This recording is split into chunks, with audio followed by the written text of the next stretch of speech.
Pain and Glory is the newest film from legendary Spanish director Pedro Almodóvar, who has also made acclaimed movies such as Talk to Her and All About My Mother, which both won Oscars.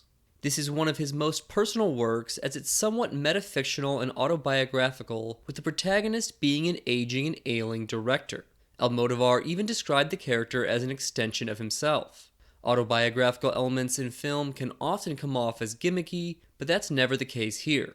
Also, despite coming from an art house director, Pain and Glory is not pretentious, but rather entertaining and funny throughout, and pretty accessible for general audiences. It's emotional without being melodramatic or cliché, and avoids becoming depressing even though it deals with heavy issues like drug addiction and aging. The tone is a good mix between humor and seriousness. The story is told with extensive flashbacks, often to the protagonist's childhood. While there was nothing wrong with these segments, I found myself much more interested in the modern-day scenes. The main character is played by Antonio Banderas, who won the award for Best Actor at this year's Cannes Film Festival. He gives a restrained and low-key performance that will certainly be in contention for the Best Actor Oscar and is easily one of the best of his career. The other big name in the cast is Penélope Cruz, who is fine but nothing amazing.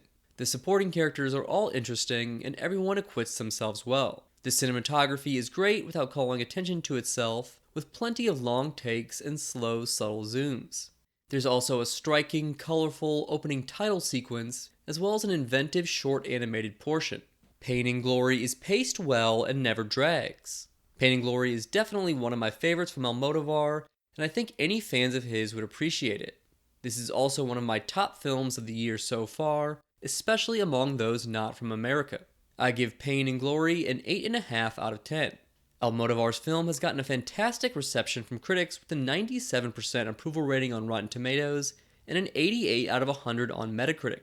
Pain and Glory will certainly get some Oscar consideration, and if nothing else, it's a very likely Best International Film nominee. It's also in the running for Best Original Screenplay, and the predictor site Gold Derby currently has it ranked 5th. That's all for this review. Thanks for watching, and please don't forget to subscribe.